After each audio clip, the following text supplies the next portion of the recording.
Hello दोस्तों, स्वागत है आपका बिल्कुल चेकिंग क्लासेस में। In an induction motor if the air gap increase, अगर इंडक्शन मोटर में एयर गैप इंक्रीज होगा तो क्या होगा, देखते हैं हम।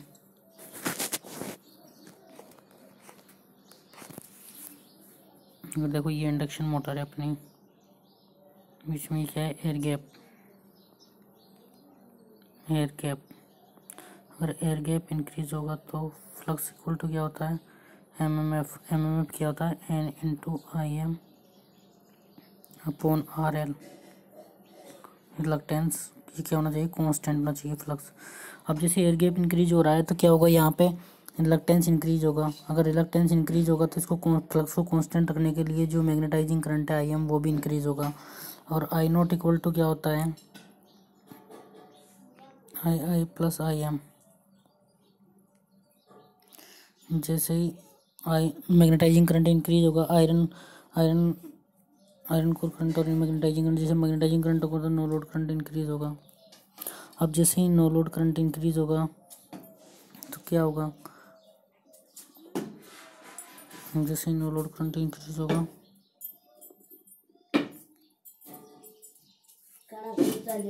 जैसे नो लोड करंट इंक्रीज होगा तो क्या होगा, देखो यहाँ पे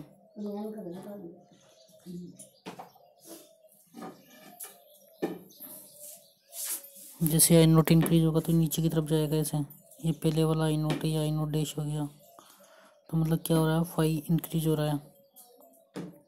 जैसे ये इंक्रीज होगा रिजल्टेंट ऐसे आएगा, तो ये फाई आई नोट नीचे जाएगा, तो इसका मतलब क्या हो गया, फाई इंक्रीज हो गया। फाई इंक्रीज हो गया तो क्या हो गया, cos phi, power factor decrease हो गया। आप लोगों को समझ में आ चुका होगा। देखो जब भी एयर गैप इंक्रीज होगा तो सबसे पहले क्या होगा, जैसे एयर गैप इंक्रीज हुआ तो रिलक्टेंस इंक्रीज हुआ। रिलक्टेंस फ्लक्स को कांस्टेंट करने के लिए मैग्नेटाइजिंग करंट हुआ। जैसे मैग्नेटाइजिंग करंट इंक्रीज हुआ तो क्या हुआ, नो लोड करंट इंक्रीज हुआ। अब नो लोड करंट इंक्रीज होगा तो क्या होगा, जैसे नो लोड करंट इंक्रीज हुआ तो क्या हुआ, जो ये फाई है ना, जैसे देखो आप, पहले आई यहाँ पे था, इतना स्मॉल ये था, आई नोट ये था। अब जैसे आई नोट इंक्रीज होना, ये यहाँ पे आ जाएगा, आई नोट डैश हो जाएगा ये। तो मतलब क्या हुआ, पहले फाई ये था, अब ये फाई ये है बड़ा वाला, तो इसका मतलब क्या हुआ, ये फाई इंक्रीज हो गया। फाई इंक्रीज हो गया तो क्या हो गया, कोस फाई डिक्रीज हो गया। तो इसका मतलब क्या है, जैसे एयर गैप इंक्रीज होगा तो क्या होगा, पावर फैक्टर डिक्रीज हो जाएगा। तो नेक्स्ट क्वेश्चन की बात करते हैं। Question number 32, in A 3-phase induction motor the torque developed is maximum when the rotor circuit resistance पर फेज इक्वल टू। देखो इसके लिए कंडीशन क्या है, मैक्सिमम टॉर्क के लिए R2 equal to maximum slip into X2। ये बिल्कुल सही बात है। देखो यहाँ पे क्या होता है,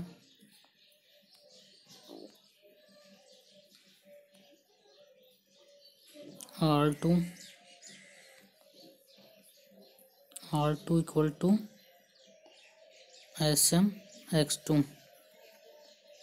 तो यहाँ से मैक्सिमम स्लिप क्या आ गई, R2 अपॉन X2। एक कंडीशन है मैक्सिमम टॉर्क के लिए, ठीक है।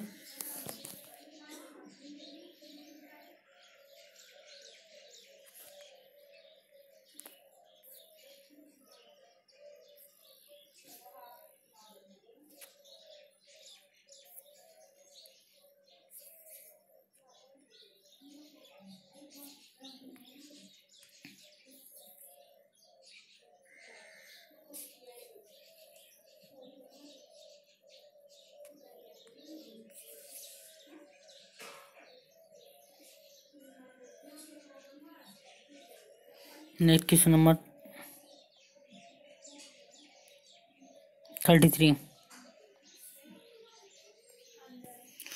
the supply voltage to an induction motor reduced by 10%, what percentage approximately the maximum torque will decrease। तो किसके प्रोपोर्शनल होता है,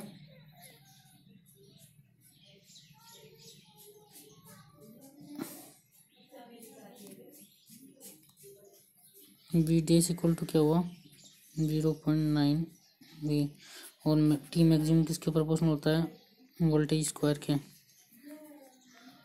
तो यहाँ पे क्या हुआ, 0.81 हो गया, क्या प्रोपोर्शनल हो गया। तो पहले क्या था 100, तो क्या हुआ, टॉर्क में कितना चेंजेस हुआ, -0.81 अपॉन टी इंटू 100। यहाँ से परसेंटेज आएगा तो 20% आएगा। Next question 34, flowing of induction motor represent by the bow curve. Torque और स्पीड के बीच का कर्व वही है।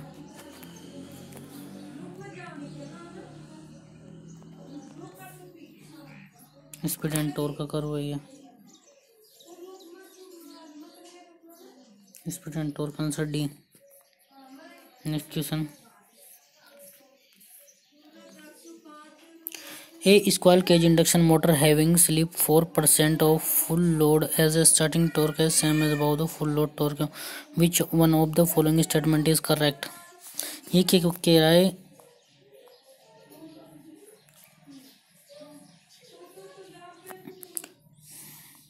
स्लिप है 4% और TST इक्वल टू क्या है? TFL है। TST इक्वल टू क्या है? TFL।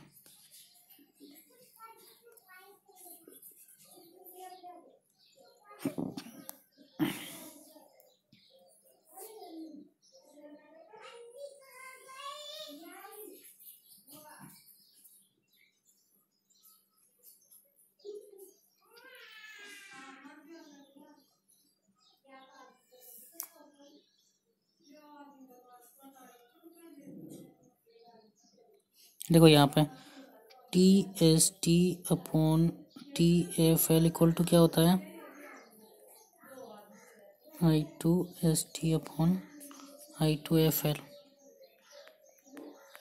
I2FL square to SFL।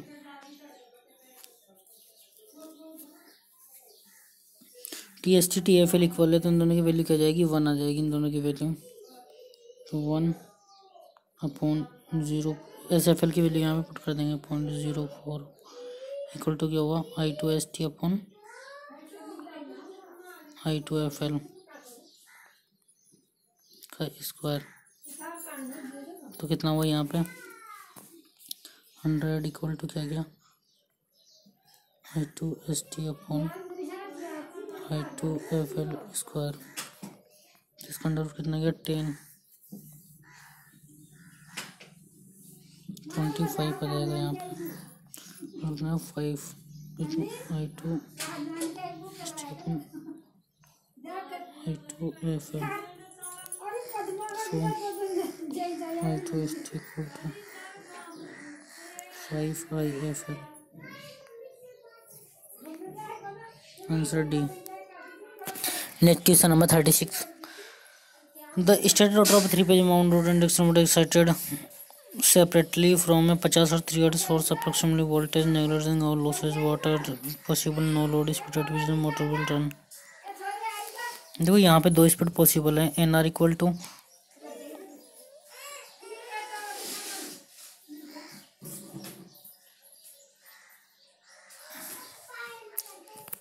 पहले सिंक्रोनस स्पीड निकालते हैं।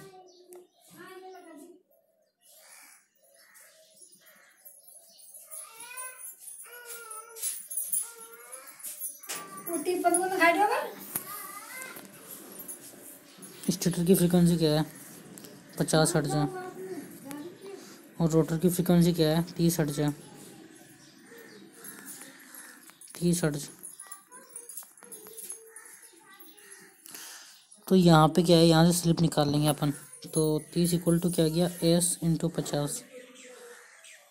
तो यहाँ से स्लिप कितना आ गया? 30/50। तो स्लिप कितना आ गया भैया? यहाँ पे आ जाएगा स्लिप 0.37। यहाँ तक समझ में आ गया होगा आपको। यहाँ से स्लिप निकाल लिया हमने पहले। फिर इसके बाद क्या है? Neglecting all losses what is the possible no load speed. देखो स्पीड 2 पॉसिबल है यहाँ पे। NR equal to 1 - S NS और NR इक्वल टू 1 + NS। तो दोनों निकाल लेंगे यहाँ से। तो 2400 और 600 RPM आंसर आ जाएगा बी। इन दोनों फॉर्मूले से निकाल लेंगे। NR equal to 1 - S NS और NR equal to 1 + S NS। Next question number 36 तक कर लेते हैं हम। आगे बाद में करेंगे, लंबा हो गया वीडियो।